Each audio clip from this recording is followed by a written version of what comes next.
अस्सलाम वालेकुम। Welcome to pakizainstitute.com। pakizainstitute.com की तरफ से मैं हूं शुएब अहमद। तो जैसा कि स्टूडेंट्स आपको मालूम है कि हम अडोबी फ़ोटोशॉप की जो बिगिनर सीरीज़ है इसको स्टार्ट किया हुआ है। तो आज की क्लास में हम सीखेंगे इरेज़र टूल के बारे में। यहाँ पे देखें तो आपको इरेज़र टूल नज़र आएगा। शॉर्टकट इसकी ई है। इस पे अगर आप अपने लेफ़्ट माउस की क्लिक को होल्ड करके रखते हो तो आपके सामने ये इसके जो अंदर हिडन टूल है वो भी आपको शो हो जाएंगे। फर्स्ट पे है इरेज़र टूल, सेंटर में देखें तो background eraser tool and last पे है मैजिक इरेज़र टूल। तो ये तीन टूल यहाँ पे दिए हुए हैं। ये तीनों टूल जो हैं काम क्या करते हैं, रेजिंग का ही करते हैं। किसी भी चीज़ को अगर आप ख़त्म करना हो, रेज करना हो तो आप इनसे कर सकते हैं। लेकिन ये मुख्तलिफ तीन टूल हैं, मुख्तलिफ किस्म की इमेज पे ये यूज़ किए जा सकते हैं। कुछ इमेज पे इरेज़र टूल यूज़ कर सकते हो आप, कुछ पे मतलब हर एक पे इमेज पे आप यूज़ सकते, लेकिन इमेज के लिहाज से आप यहाँ से कोई भी टूल जो उसके लिए सूटेबल हो वो यहाँ से चूज़ कर सकते हो। तो यहाँ पे हम पहले तो कोई एक दो पिक को इंपोर्ट करते हैं। फॉर एग्ज़ाम्पल ये एक पिक है, इसको हम अडोबी फ़ोटोशॉप में ओपन करते हैं। तो जैसा कि मैंने स्टार्ट से भी आपको अडोबी फ़ोटोशॉप में बताया था कि जिस टूल को भी यहाँ पे क्लिक करके सिलेक्ट करते हैं उसकी यहाँ ऊपर प्रॉपर्टी शो होती है। तो सेम वैसे ही यहाँ पे देखें, इरेज़र पे क्लिक किया तो यहाँ पे इरेज़र की ऊपर प्रॉपर्टी शो हो रही है। यहाँ पे देखें तो ब्रश का साइज़ आप यहाँ से चेंज कर सकते हो। यहाँ पे ब्रश की टाइप चेंज कर सकते हो कि किस तरह का आपको ब्रश यूज़ में करना है। उसके बाद देखें तो मोड है ब्रश, पेंसिल, ब्लॉक, तीन किस्म के इसके मोड दिए हुए हैं। देन ओपेसिटी एंड फ्लो की ऑप्शन दी हुई है। तो वन बाय वन हम सारी चीज़ों को डिस्कस करेंगे। तो उससे पहले यहाँ पे हमने इरेज़र टूल को लिया। ये फर्स्ट वाला जो इरेज़र टूल है वो हमने पिक किया है। तो इसको आप ऐसे अपनी पिक के ऊपर ये देखें करेंगे तो ये देखें इरेज कर रहा है। आई थिंक वो लोग जो अडोबी फ़ोटोशॉप काफ़ी अर्से से यूज़ कर रहे हैं वो भी यही थिंक कर रहे हैं कि ये इरेज हो रहा है। तो एक्चुअली ये इरेज नहीं हो रहा स्टूडेंट्स। ये क्या हो रहा है, एक वाइट कलर फिल हो रहा है। यहाँ पे आप अगर अपने बैकग्राउंड कलर पे जाएं तो यहाँ पे ये देखिए वाइट है। अगर आप इसे यहाँ से रेड कर देते हो देन क्या होता है, ये देखें वो रेड कलर फिल करना स्टार्ट कर देता है। ये देखें, ये बात आपने नोट रखनी है कि यहाँ पे हम अपनी जो लेयर है वो बैकग्राउंड लेयर पे ही है जो कि लॉक है। अगर हम यहाँ इसका लॉक ख़त्म कर देते हैं तो देन क्या होता है, ये देखें अब इरेज करेगा तो जो आपका बैकग्राउंड आपको शो होगा वो ट्रांसपेरेंट शो होगा। ये देखें,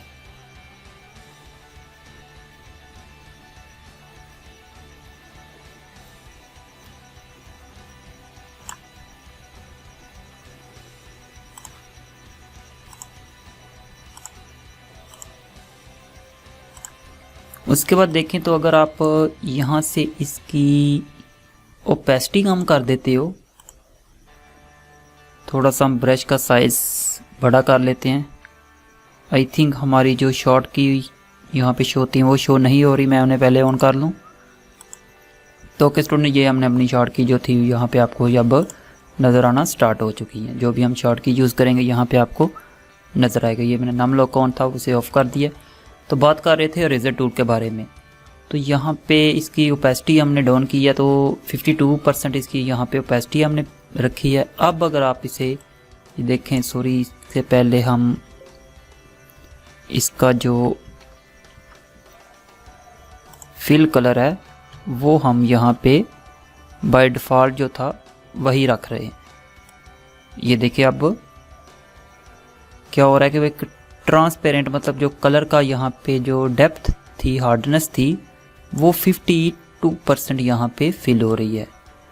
एक दफ़ा अगर आप क्लिक करके इसे ऐसे फेरते जाएंगे तो सेम उसी ओपेसिटी से फिल करता जाएगा। लेकिन जब भी आप अपने माउस का बटन एक दफ़ा इस तरह रिलीज़ करके देन होल्ड करोगे तो देन फिर क्या होगा, अगेन वो उसी ओपेसिटी से उसके ऊपर फिल करना स्टार्ट कर देता है। ये देखिए,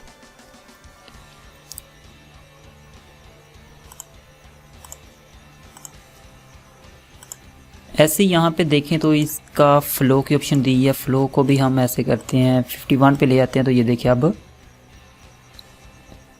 एक फ्लो के साथ यहाँ पे वो रेस कर रहा है। अगर फ्लो इसका और ज़्यादा कम करेंगे तो आई थिंक आपको मज़ीद क्लियर नज़र आएगा। ये देखें जैसे वो स्टेप्स बन रहे हैं इस तरह का ये अब आपको नज़र आना स्टार्ट हो जाएगा।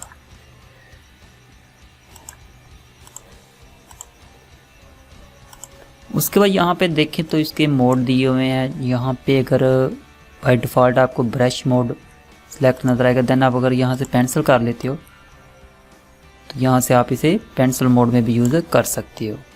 एंड जो थर्ड ऑप्शन है वो है ब्लॉक।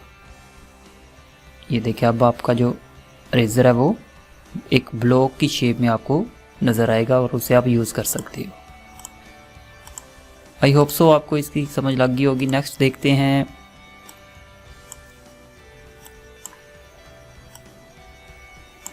Background eraser tool. बहुत ही यूज़फुल एंड कमाल का टूल है ये। यहाँ से हम इसका जो मोड है वो ब्रश पे सिलेक्ट कर लेते हैं। अब यहाँ पे देखें तो जब हमने बैकग्राउंड इरेज़र टूल को सिलेक्ट किया तो आप यहाँ भी देखें तो इसकी जो प्रॉपर्टी थी वो भी चेंज हुई है। यहाँ पे हम एक जगह पे क्लिक करते हैं। उससे पहले हम अपना जो ब्रश का साइज़ है इसको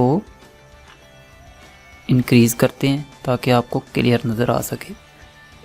यहाँ पे आप एक डिफरेंस देख रहे हैं कि जब हम सिंपल इरेज़र टूल पिक करते हैं तो जस्ट आपको एक ये सर्कल सा नज़र आता है,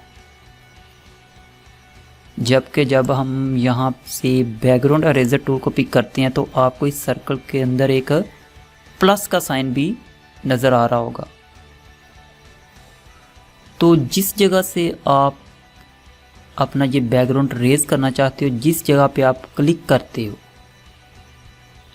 जहाँ पे ये प्लस का साइन है वो कलर को ये पिक करेगा और आपकी इमेज के अंदर से वही कलर को अरेज करना स्टार्ट कर देगा। मोस्टली जब एक ही तरह का सॉलिड कलर हमें रिमूव करना हो तो ये बहुत ही यूज़फुल रहता है और बहुत ही जल्द आपका काम ख़त्म कर देता है। फॉर एग्जांपल यहाँ पे देखें तो ये ब्लू टाइप का डार्क ब्लू कलर है, तो यहाँ पे हम क्लिक करके ये देखें हमने पिक किया है। अब अगर हम इसे ऐसे चलाते जाएंगे तो ये देखें वो से रिमूव करता जाता है। जब तक ये देखें तो स्काई के अंदर ये कुछ क्लाउड्स बने हैं, अगर इसके ऊपर मैं ये लेके जाता हूँ तो आई थिंक वो भी रेज हो गए हैं। और जबकि ये देखें ये हमने रेज किया, यहाँ से हमने जो स्टार्टिंग पॉइंट उसे दिया था वो था डार्क ब्लू कलर। और याद रखना है अपने माउस का जो बटन है उसे होल्ड ही रख के इसे यूज़ करना है। अब देखें तो इस साइड पे लेके आ रहा हूँ तो ये देखें बहुत ही लाइट सा यहाँ से इसने रिमूव किया है, जबकि यहाँ से इसने ऑलमोस्ट 100% रिमूव कर दिया था। एक दफ़ा बैक जाते हैं, यहाँ पे देखें तो अब आपके सामने इसकी जो प्रॉपर्टी है इसके अंदर एक ये लिमिट्स की ऑप्शन ओपन हुई है। इसके अंदर देखें तो कंटिन्यूस पे बाय डिफ़ॉल्ट है, मतलब कि यहाँ से जो कलर हम इसे स्टार्ट पे पिक कराएंगे ये उसी कलर को ही रिमूव करता चलेगा। अगर हम यहाँ से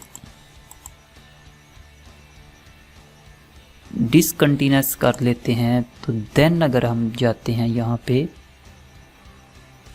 तो अब देखें वो आगे वाले को भी जहाँ पे लेके जाते हैं उसे रिमूव करना स्टार्ट होता है। मतलब कि जहाँ से ये प्लस का साइन जा रहा है वो उधर से ही कलर पिक करके उससे जो सिमिलैरिटी खाता है कलर उसको रिमूव करना स्टार्ट कर देता है।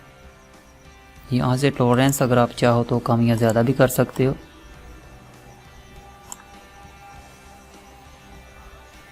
एंड लास्ट ऑप्शन यहाँ पे देखें तो फाइंड एजेस,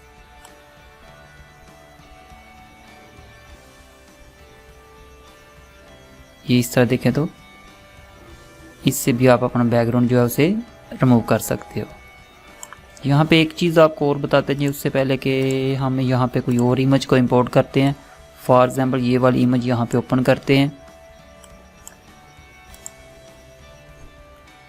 तो ऊपर यहाँ पे ब्रशेस पे आए तो यहाँ पे ये देखिए फर्स्ट पे आप इसका जो साइज़ है उसे एडजस्ट कर सकते हो। एंड सेकंड पे जो आपको ऑप्शन नजर है वो है इसकी हार्डनेस।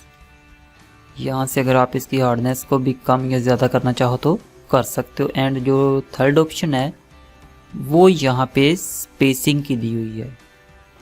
एंड यहाँ पे देखें तो एंगल एंड रोडनेस की भी आपको ऑप्शन नज़र आएगी। एंड लास्ट पे साइज़ की ऑप्शन है, यहाँ से भी आप कोई चेंज करना चाहो तो कर सकते हो। यहाँ से फॉर एग्जांपल इसकी हम हार्डनेस कम करते हैं।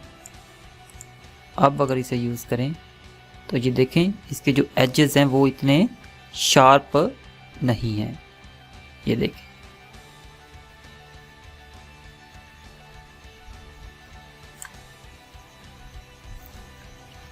आई होप सो आपको इसी समझ लग गई होगी। तो ओके स्टूडेंट्स, लास्ट पे जो हमारा अरेजर टूल में आता है वो है मैजिक अरेजर टूल।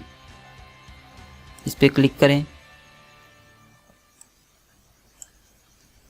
तो इससे क्या होता है, फॉर एग्जांपल ये आप ऑलमोस्ट ब्लू कलर है तो इस पे आप क्लिक करें तो जितना आपका सिमिलैरिटी खाता हुआ कलर होगा वो एक ही क्लिक के अंदर रिमूव हो जाता है। मोस्टली जब हम ऐसी पिक की बैकग्राउंड रिमूव करना चाहते हो जिसका जो बैकग्राउंड है वो कोई एक सॉलिड कलर का है तो उसे आप इससे just with in 1-2 second arrays कर सकते हो। यहाँ पे हम ट्राई करते हैं, अगर हमें कोई एक तरह के बैकग्राउंड की यहाँ पे कोई इमेज अगर मिलती है तो उसे यूज़ करते हैं।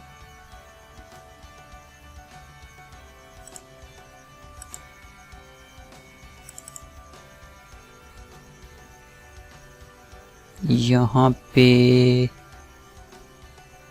आई थिंक ये वाली इमेज जो है, सॉरी ये नहीं, यहाँ पे ये उससे भी सॉलिड, सॉरी ये दूसरी ओपन हो चुकी है, ये वाली मैं करना चाह रहा हूँ।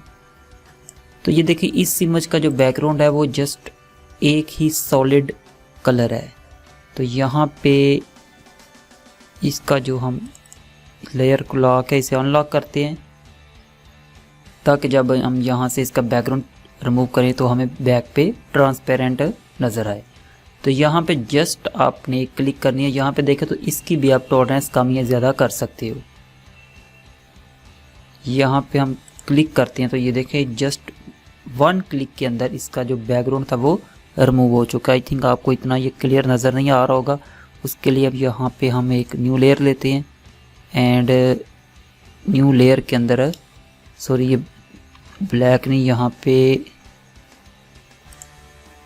हम ये चलें ये डार्क ब्लू जो है उसे फिल कर लेते हैं एंड इसे यहाँ से पकड़ के नीचे कर देते हैं। तो अब यहाँ पे हम अपना जो मैजिक रेजर टूल है, जैसा कि नाम से ही ज़ाहिर है कि ये कोई जादू ही करेगा, तो यहाँ पे जस्ट 1 क्लिक की है हमने। सॉरी ये हमारा जो यहाँ से लेयर है वो एम्प्टी लेयर सेलेक्टेड थी। तो अब हमने ये जो हमारी इमेज वाली लेयर है वो सिलेक्ट कर लिया है। देन अगर हम यहाँ पे ये देखें 1 क्लिक की है तो हमारा जो बैकग्राउंड था वो रिमूव हो चुका है, लेकिन जब कि हमने इसे सॉलिड फिल किया था वो रह गया। यहाँ पे देखें तो थोड़ा सा इसने यहाँ से जो एजेस थे, स्पेशली जो हेयर से यहाँ पे कुछ छोड़ा है बाकी कलर। अगर हम इसे एक दफ़ा वापस आते हैं, यहाँ से इसकी जो टॉलरेंस है इसको हम 50 करते हैं।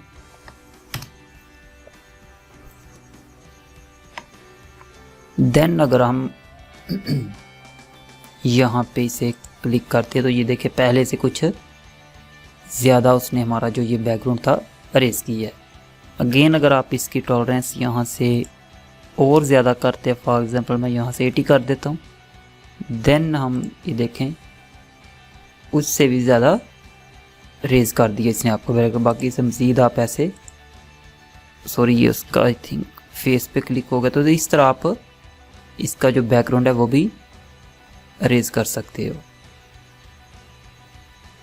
यहाँ से इसकी ओपेसिटी है, ओपेसिटी भी अगर आप यहाँ से चेंज करना चाहो तो ये देखिए ओपेसिटी चेंज की तो उसने जो बैकग्राउंड था वो इतना क्लियर कट क्लीन नहीं किया। यहाँ से अगर कंटिन्यूस पे यूज़ करना चाहे तो कंटिन्यूस पे भी यूज़ कर सकते हो, या फिर अगर आप इसे यूज़ ऑल लेयर पे करेंगे तो इस तरह भी इसे आप यूज़ में ले सकते हो। ये देखें, तो आई होप सो आपको इरेज़र टूल की समझ लग गई होगी। तो मिलते हैं नेक्स्ट क्लास में। उससे पहले अगर आपने हमारे चैनल को सब्सक्राइब नहीं किया तो काइंडली सब्सक्राइब करें। Thank you.